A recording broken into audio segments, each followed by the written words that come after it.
Have you ever encountered a homeowners association, HOA, so obsessed with control that they'd rather block legal construction than let a homeowner win?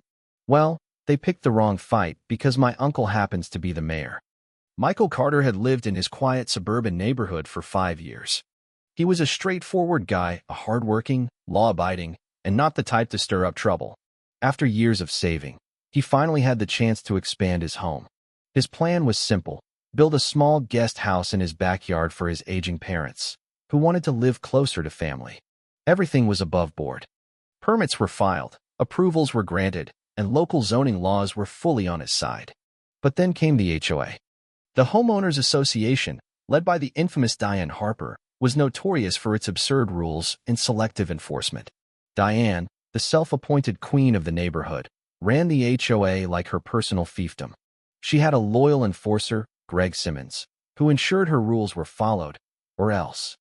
At first, Michael thought the process would be straightforward. He submitted his plans, confident that the HOA had no legitimate grounds to reject him. But then the games began. The HOA refused to process his permit. First, they claimed they had lost his paperwork. When he resubmitted, they cited a processing delay. Weeks passed, and then they hit him with the excuse that his guest house would violate community aesthetics. This was nonsense. Several of his neighbors had backyard structures of their own. When Michael pointed this out, Diane smirked and said, "HOA rules change when necessary." Michael wasn't naive. He saw what was happening. The HOA wasn't about fairness. It was about control.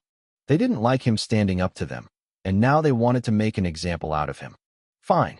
If they wanted to play games, he'd play to win. He hired a lawyer specializing in HOA disputes. The lawyer reviewed the case and confirmed what Michael already knew. The HOA had no legal basis to deny his permit. They were just stalling. Armed with this information, Michael confronted the board at the next HOA meeting.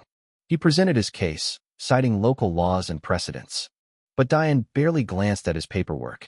"This isn't about legality, Michael," she said, her voice dripping with condescension. "This is about what's best for the community." Michael clenched his jaw. "So, you're just going to ignore the law?" Diane smiled. "You're welcome to take it up with the HOA review committee." Michael already knew what that meant. The review committee was just a group of Diane's closest allies, all of whom would rubber stamp whatever she wanted. It was a dead end. But Michael had one thing they weren't expecting: persistence. That night, he dug deeper into the HOA's rules and financial records. What he found was shocking. The HOA had been selectively enforcing rules for years, granting exceptions to those who played nice with Diane while hammering anyone who pushed back. Even worse, he found evidence that some board members had approved their own renovations while denying similar requests from others. Michael knew what he had to do. If they wanted to make this a battle, he'd take it all the way. The next day, he sent a formal letter to the HOA demanding they process his permit or face legal action.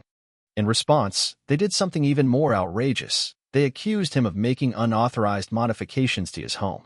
They issued him a violation notice, claiming that parts of his property didn't conform to HOA standards. It was a blatant lie, and Michael knew it. Then came the fines.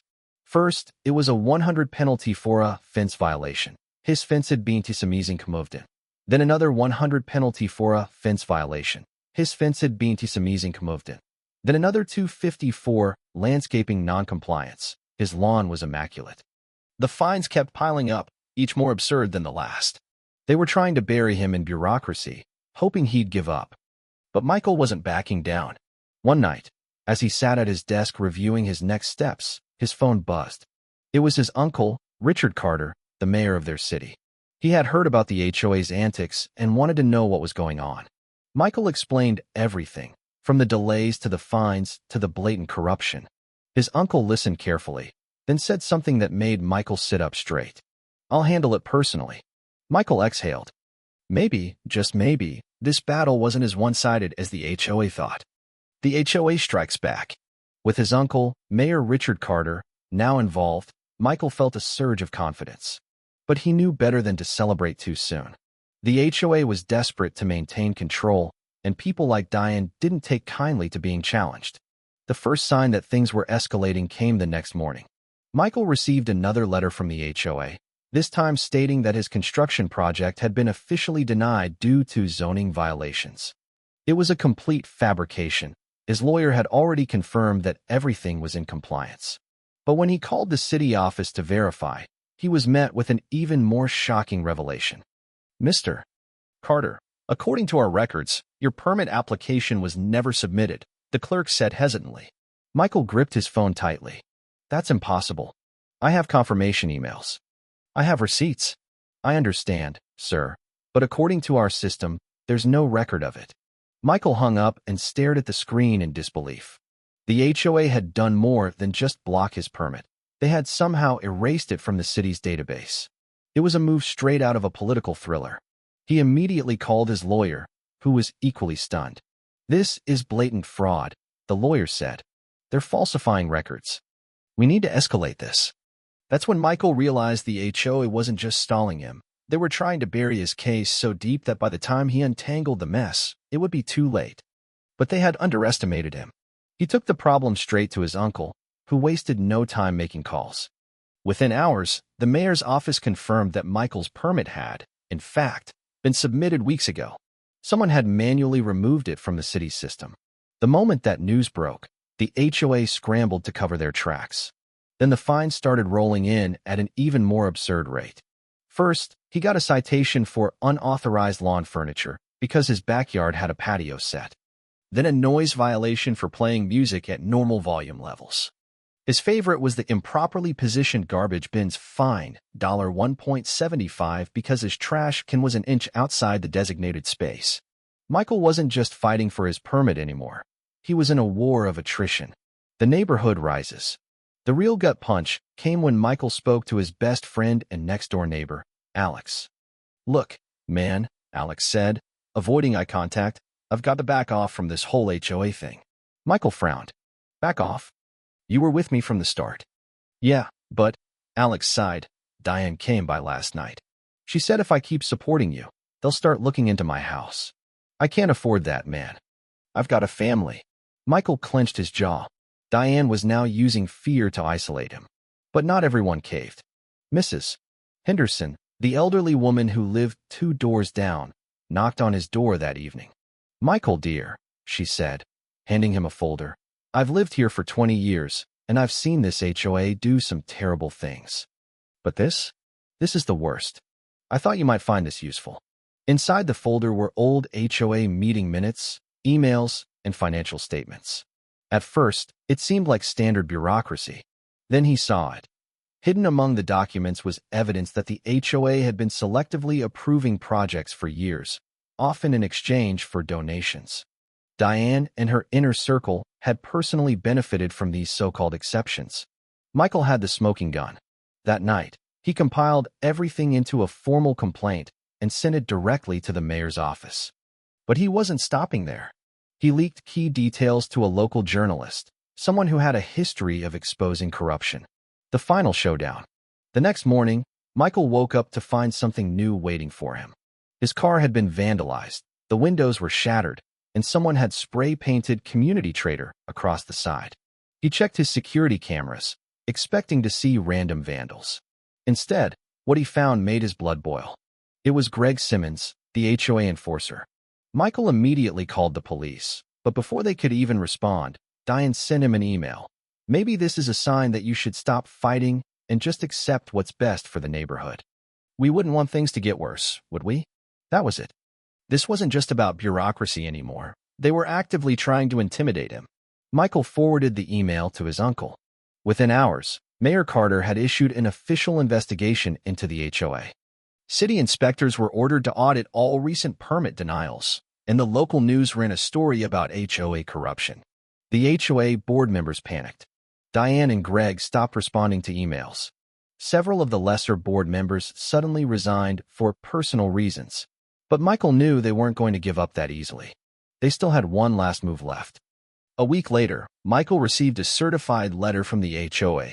He opened it, half expecting another ridiculous fine. Instead, it was something much worse. The HOA was attempting to foreclose on his house. They claimed he owed over $10,000 in unpaid fines, a number they had fabricated out of thin air. It was an all-or-nothing move. They knew the city was closing in on them, so they were trying to destroy him before they fell. Michael wasn't sure how this would end, but one thing was certain. Diane had just made the biggest mistake of her life. Justice served. With the HOA's finances frozen and the city's investigation in full swing, the neighborhood finally began to heal. Michael resumed construction on his guest house, and the community came together to celebrate their newfound freedom. Diane Harper and Greg Simmons were arrested and charged with fraud, embezzlement, and harassment. The HOA was officially dissolved, and homeowners who had been victimized by their corrupt practices received full refunds for all the bogus fines they had paid. Michael's guest house was completed, and he hosted a massive barbecue to celebrate. At the center of the party, he unveiled a plaque that read, "This structure was made possible despite the worst HOA in history. May it stand as a reminder to never let petty tyrants control your home." The crowd erupted in cheers. Michael raised his glass in a toast. "To freedom," he said. The entire neighborhood echoed the words back. And just like that, the reign of the HOA was officially over. Epilogue: a new beginning. With the HOA gone, the neighborhood transformed almost overnight. The tension that had ruled the community for years disappeared, replaced by a sense of freedom and unity. People finally felt like their homes were truly theirs. Michael's story became a rallying cry for homeowners everywhere. It was a reminder that no matter how powerful an HOA might seem, they could be held accountable. The corrupt HOA had tried to play dirty, but in the end, Michael had played smarter. As for Diane Harper, she was sentenced to 6 years in prison. Her assets were seized to pay back the homeowners she had defrauded.